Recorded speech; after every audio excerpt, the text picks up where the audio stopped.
Hello, welcome to this afternoon's meditation class for the experts. Well, not really expert, but the beginners class. The introduction to meditation, a series of 4 lessons starting today. That class is in the room to my right. This is the ongoing meditation class for those who've meditated before and who could sit at least 45 minutes, and I think that because it's a longer time to sit meditation, so if you haven't meditated before, you'll find this a little bit difficult.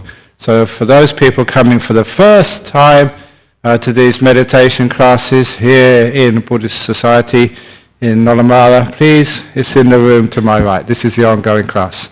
And in the ongoing class, every week we mention a different aspect of meditation. We don't give the overview, but we focus on some of the problems and difficulties people face in meditation, the techniques to overcome them, so that little by little you can learn how to be more and more peaceful and more successful in your meditation. And first of all, please know that meditation is a very peaceful activity, and it shouldn't really take much effort.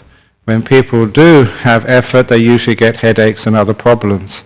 So here we're learning how to just relax our body and relax our mind. Basically learning how just to watch without interfering, to be aware without doing anything. That is just a basic overview of meditation. But of course the biggest problem which keeps coming up time and time again in meditation is people think too much. And last night in the guided meditation I gave before the Friday night talk, I did mention one method to overcome that thinking mind, which is actually to put space between you and your thoughts.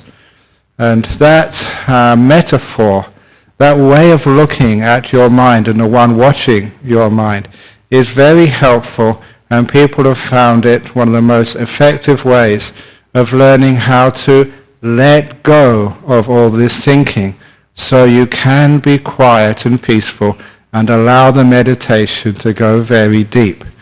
And that method, again, really works because you will find that the thoughts inside of your mind go on and on and on and on, taking you away from peacefulness when you get involved in those thoughts. And the word involved, you get really caught up in them.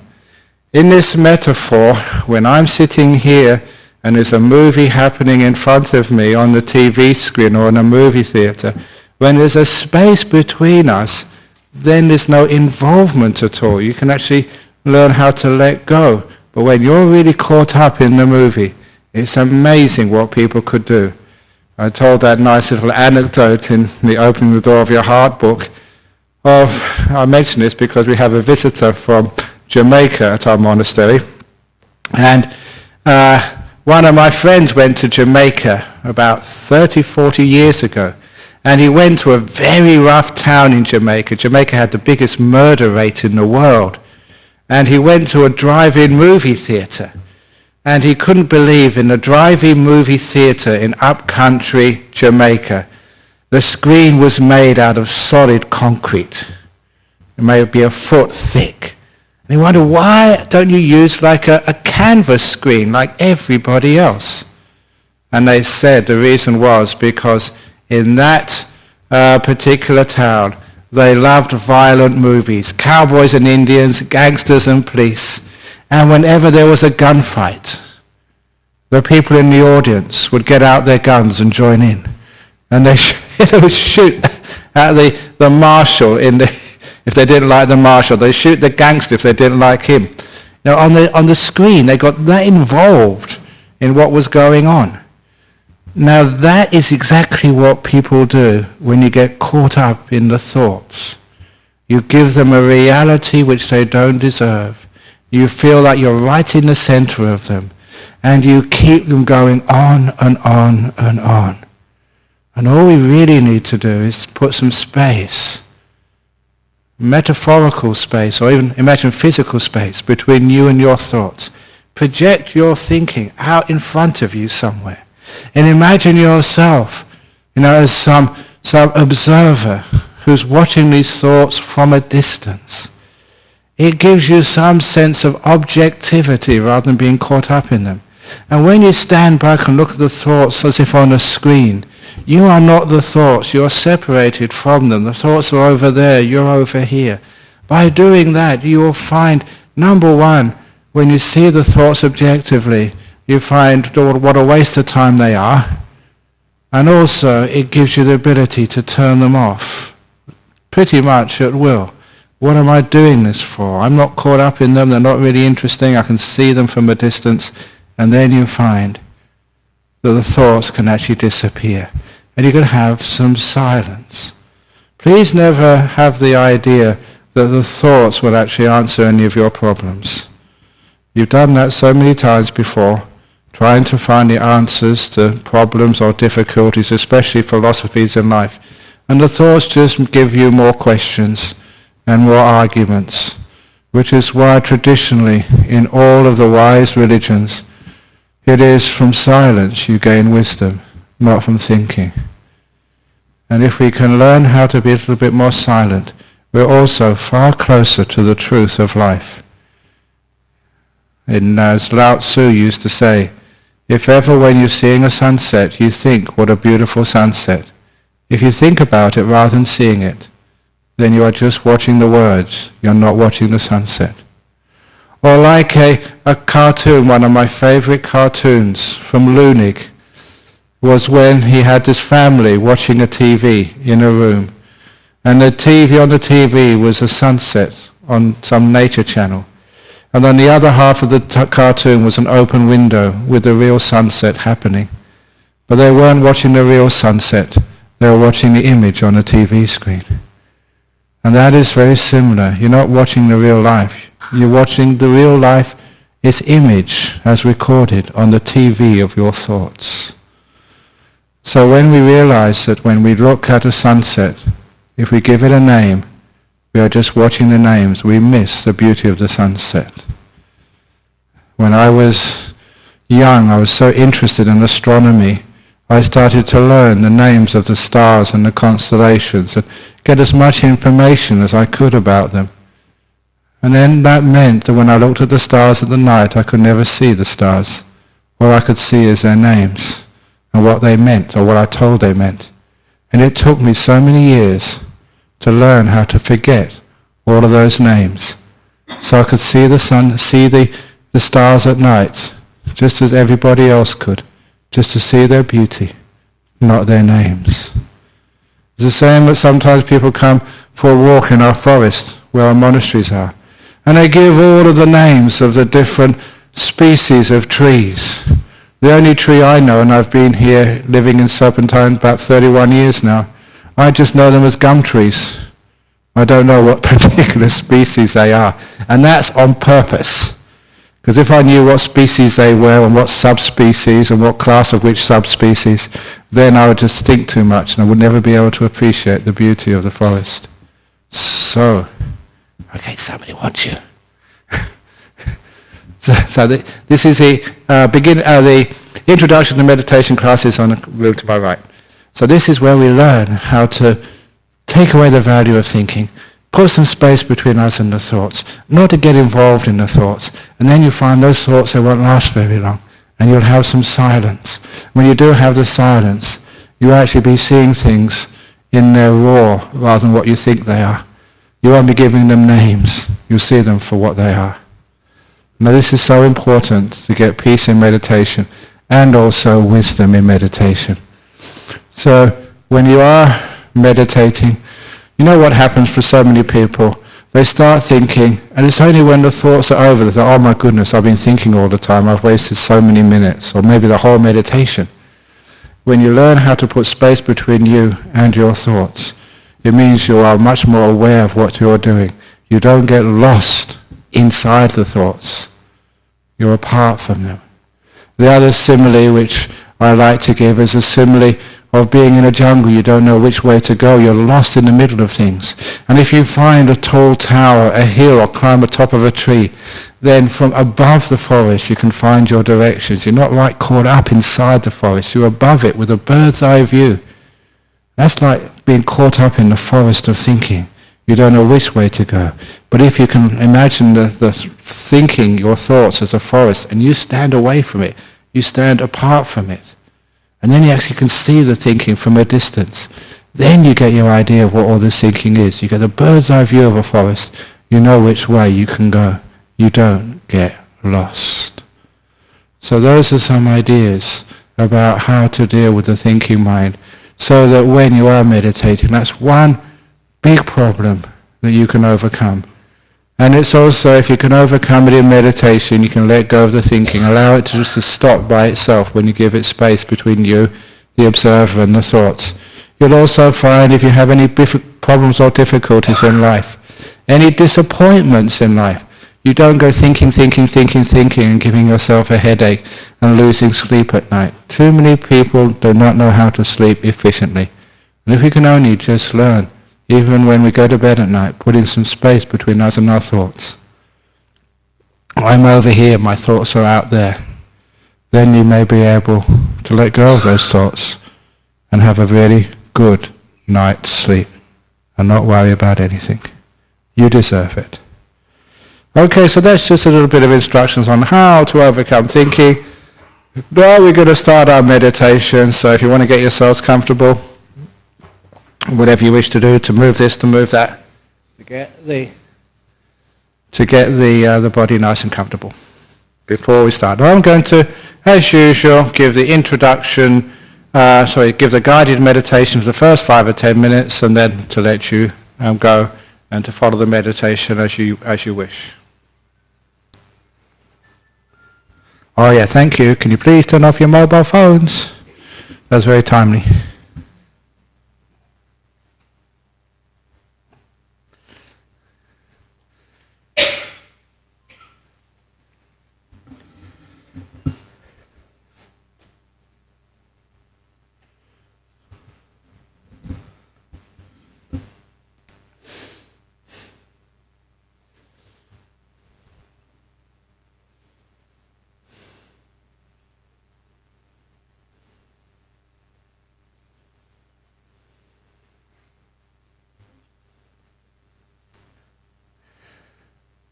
So close your eyes. In some traditions they keep the eyes open, but that just makes too many distractions.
And with the eyes closed, keep your awareness on your bodily feelings. Aches and pains, heat, cold, pressure. And first of all, see if you can alleviate those physical feelings by moving your body first of all.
anything inside your body which is still aching, just give it kindness.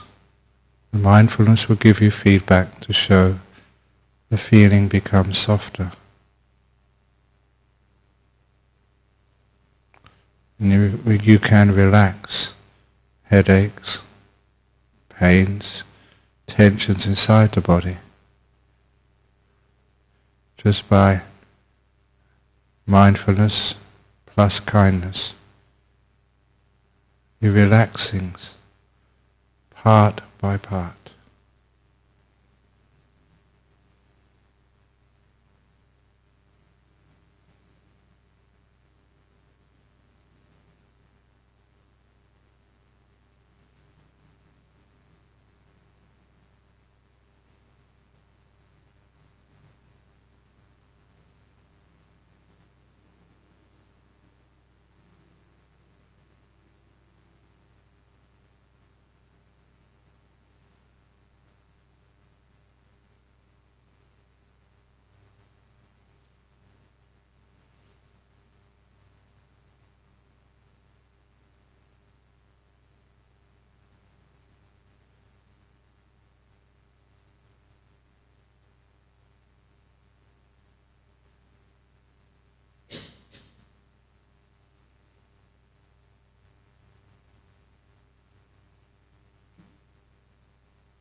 When the body is nicely relaxed, let it go and focus on relaxing your mind, the mental world. If there are some thoughts going on in your mind, imagine pushing them out of your head onto a screen. And where you, the one who is watching, is a distance from the screen. That objectivity means you got perspective on what you're doing. It makes it possible to let go of the thoughts if you want.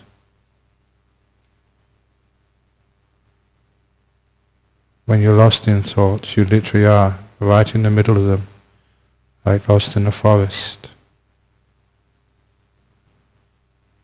When you push them out and you're separated from them, the one who's watching and the thoughts distant from each other.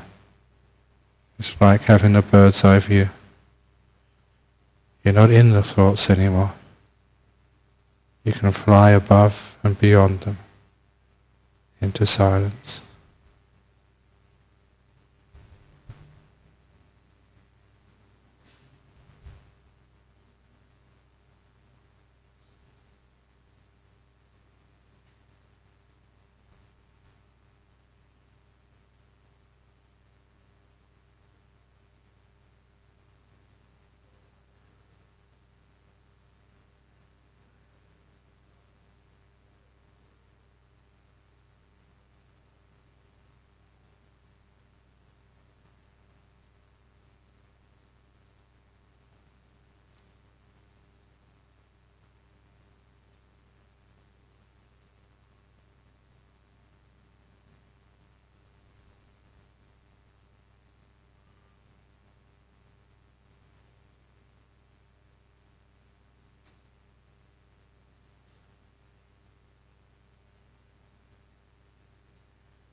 Getting very close to the end of the meditation now. Just be mindful of how you feel, how much you've relaxed, how much peace of mind there is.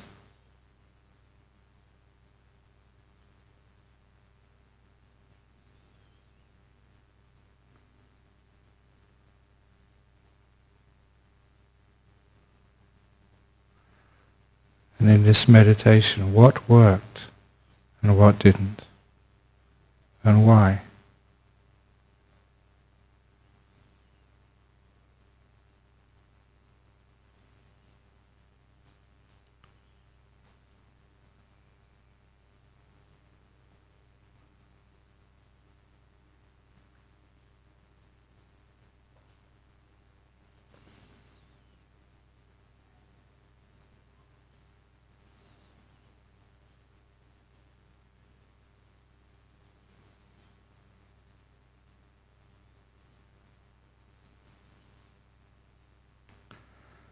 I will now ring the gong 3 times. Please wait until the last sound from the gong vanishes. And as it does, open your eyes to end the meditation at the vanishing of the 3rd ringing of the gong.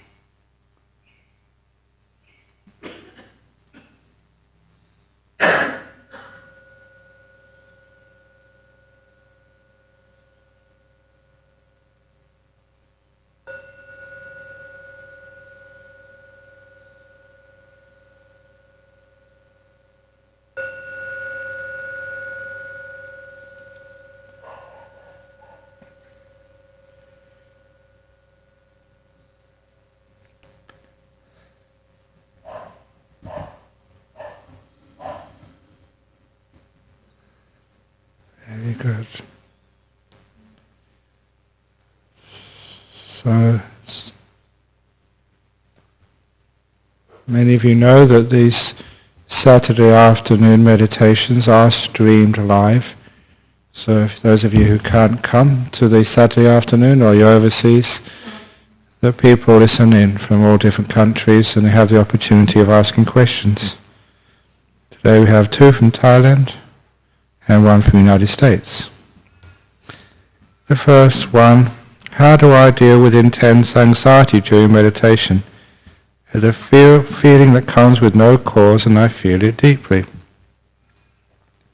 So standard, any sort of feeling like that which comes in meditation, at least in meditation you have the opportunity to develop some awareness. So first of all, anxiety will get worse if you try and get rid of it. So instead we just investigate, what does anxiety feel like?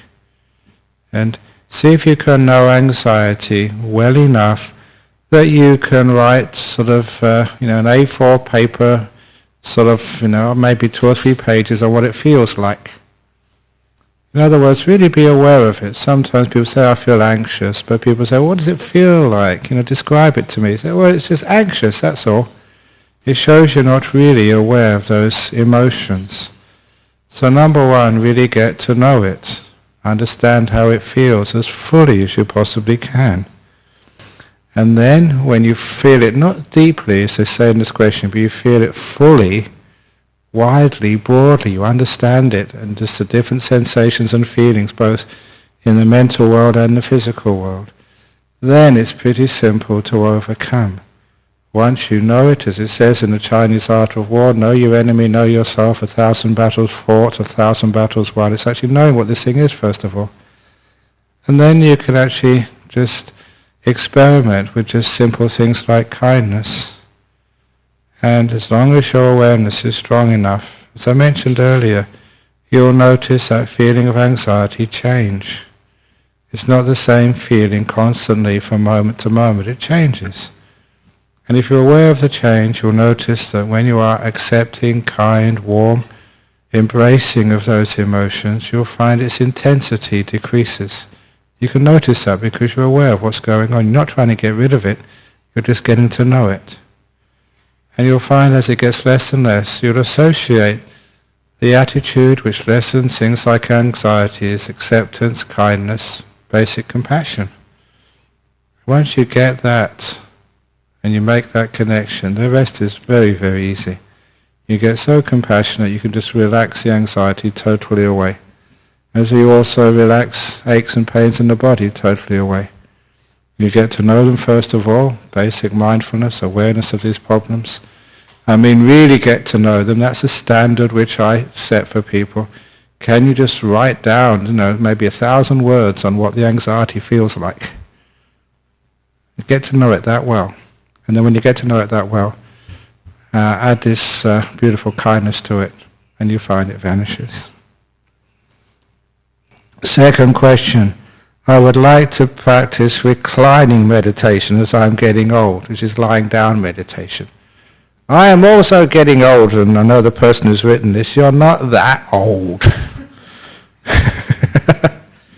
But people do feel old. But even if you lay down and do some meditation, how many times when you go to bed at night you toss and turn, you can't find a comfortable position? And it's true that, for me, I'm over 60. Actually, I'm not 62 and a half.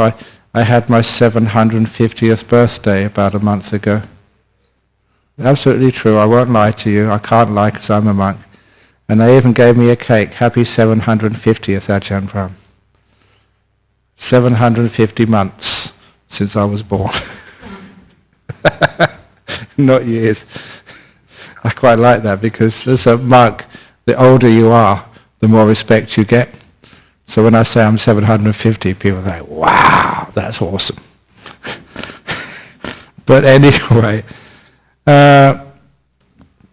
unfortunately, so, even though I'm old, I get aches and pains now and again, still the most comfortable position for me is like sitting down or even walking when I have the right attitude to my body.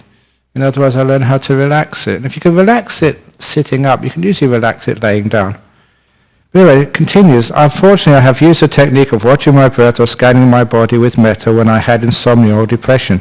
It has worked well, but now whenever I try meditation laying down, I will just fall asleep peacefully. Wonderful. Sometimes people don't have enough sleep. They suffer from insomnia. I did mention that in brief at the beginning of this session, that a lot of times that because we think so much, we can't just fall into a nice quiet sleep. And just that much, just being able to have a good night's sleep is a wonderful thing for you, and just letting go of thinking is a way of helping that. So it's an incredible thing to be able to sleep well at night. And now you're falling asleep peacefully, and now you complain. Wonderful, well done, you're making a lot of progress.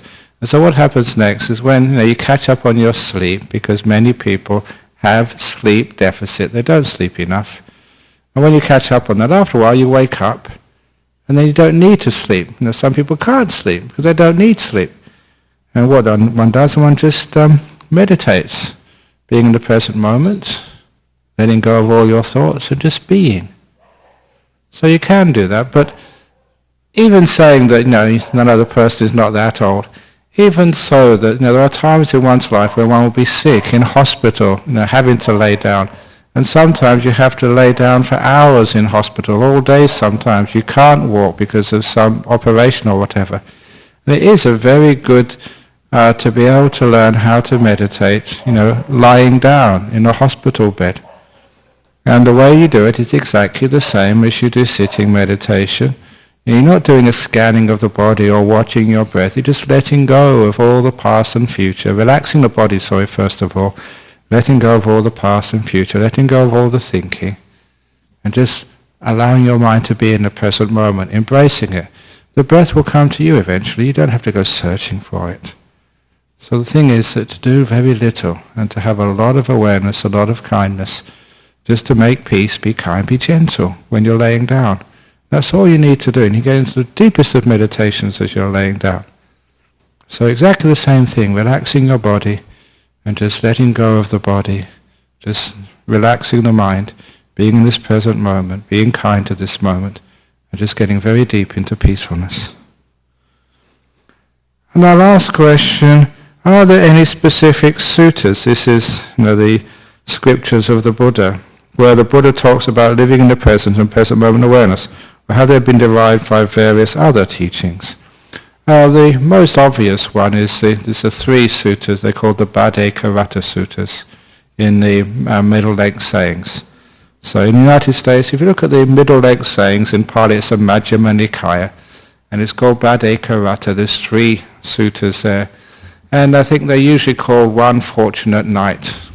And you'll find them there, and there you'll see little poems about letting go of the past, letting go of the future, living in the present moment. So it is actually straight from the suttas. So you can find it there. It's not from Eckhart Tolle. Eckhart Tolle took it from Buddhism. Unfortunately, that we never took out patents. We never got this idea of intellectual property rights. We've got no attachments, Buddhists, which is our problem. So, people take this and take that, and we let them, which is nice. But it means that sometimes people make a fortune out of these sorts of stuff, which you hear here for free. There was a fellow who came to see me over in Kuala Lumpur some years ago, a really, really rich, came from a very rich family. And because he came from a rich family, when he had some sort of psychology problems, he went all the way to United States to, I think this, what was it called? It's one of these clinics which in Cleveland, Ohio, I think, where all these wealthy film stars and sort of rock stars go for rehab. And had a personal session with John Kabat-Zinn, who took this mindfulness business. What was it called? Anyway. No, the actual clinic. Maya Clinic, yeah. That's the one. And he was, so paid an incredible amount of money for this. And when he came to hear my talk, he said, this is ridiculous. You give your talks for free. And it's far, far, far better than I paid all these hundreds of thousands of dollars for, to get it from the source. I said, yes, it's because we don't charge for it. That's why people don't come. And there's a lot to be said with that. So you get it from the source here. So much better value for money and straight from the heart of these things. So, so a lot of things come from the teachings of the Buddha or the teachings from the monks and nuns of our modern age. But you hear it here first. And so don't go spending money for this sort of stuff. Just can get it sort of right from the source, and it's really powerful stuff. State of the art, cutting edge. So anyway, any questions from the people here? That's the three questions from overseas. Yes, my good man. Bhante, could you explain for me what you consider halfway decent mindfulness in meditation?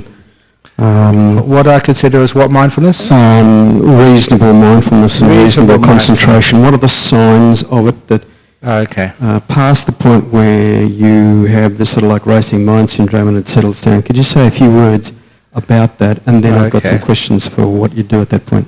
Okay.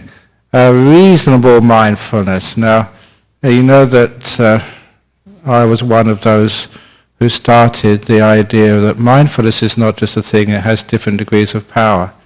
And that's an important concept to add to mindfulness, because even when you wake up in the morning and you're half asleep, you still have mindfulness, but it's low power. Until you've had your first cup of coffee, you're not really awake. But you're awake enough, you can find your way to the toilet, you know where the light switches are, you're not sort of unconscious. Your mindfulness is low. And you have the ordinary mindfulness of ordinary people in this world. They're aware enough of the traffic, they know where the speed cameras are, they have some awareness. But again, the awareness we get in meditation is especially awareness which is focused on interesting parts of our being. The first thing is, I always say that the body awareness is usually where we start to build up some awareness, to find out actually how we feel. And you know that one of the first times I learnt this, as a Western monk living in northeast of Thailand, when we went on alms round, we weren't allowed to wear shoes or any sandals. It was always barefoot. And we were always stepping on things and cutting our feet.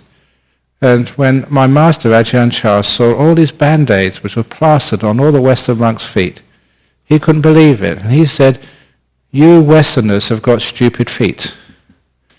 There's a very interesting way of calling it, calling feet stupid. Because it was very true. My hands were very smart, my head was very smart, but my feet were totally stupid. They didn't know what they were doing, because my mindfulness wasn't there. So little by little we learn how to be aware of our body. So we can actually feel, what's going on in it. And it's incredible. It really is quite worrying for the health professionals. How many people just don't know what's going on in their body? Which means you get sick and you don't see the signs. One book which I read was a heart attack cardiologist who said you don't get a massive heart attack out of the blue. It just doesn't happen that way. This is what he said anyway. I'm not a cardiologist. But he said you always have minor tremors first of all before the big one comes. But people just are so unaware they don't notice it. And that means that when the big one comes, they think, wow, this shocked me. But it always was there to begin with. So because we're not aware of these things, so we start with awareness of our body. So we start to feel the body. We can understand how it is. And then once you can do that, you can apply the same thing to your mental world. And especially as you know that mindfulness-based therapies are always about getting to know your mental world, which is another terra incognita for most people. Suddenly you get angry, suddenly you get depressed. It's not suddenly. That builds up over lots of negative mind states until it gets so bad it gets clinical. So when you start to get aware of what you're thinking, how you're feeling, then that's, you're beginning to grow mindfulness.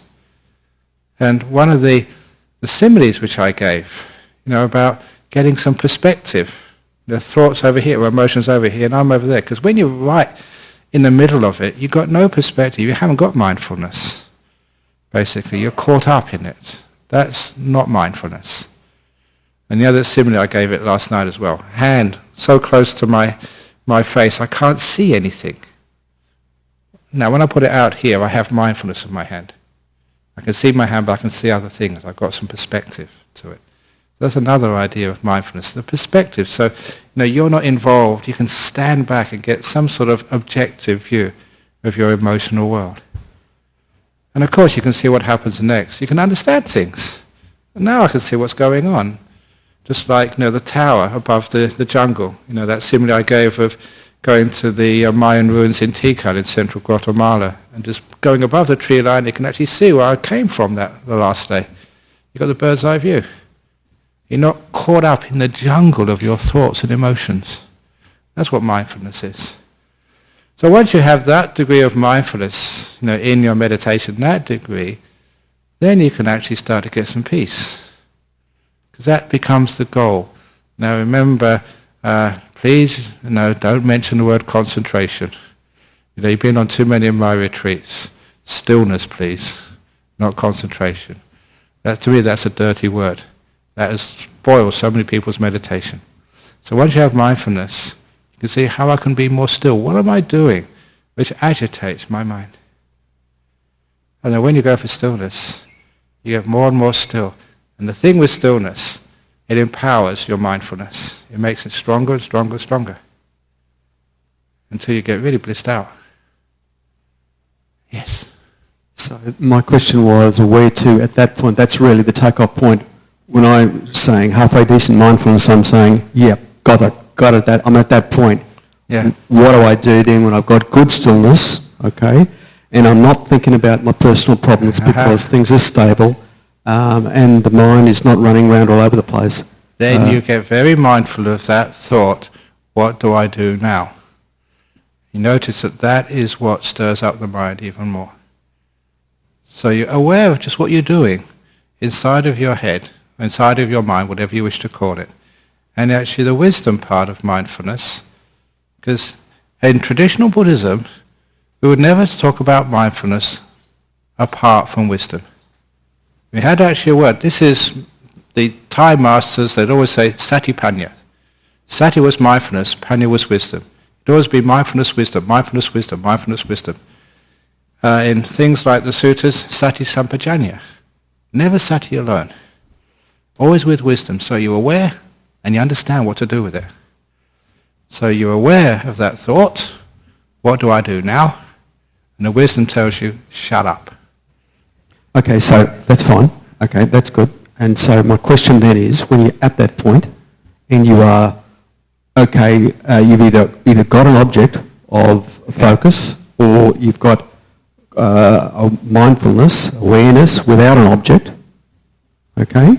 Now my question is, where to from there? There are a couple of different things, there's different masters that talk about stuff, and there's the idea of looking at the space between thoughts, there's the idea of looking at awareness of awareness, the stuff that's sort of at the more advanced levels of the Satipatthana Sutra, where you're looking at the flavours of the mind and mind objects and that sort of stuff. Can you say something about looking at awareness and these deeper levels, please? Now, first of all, you always have an object.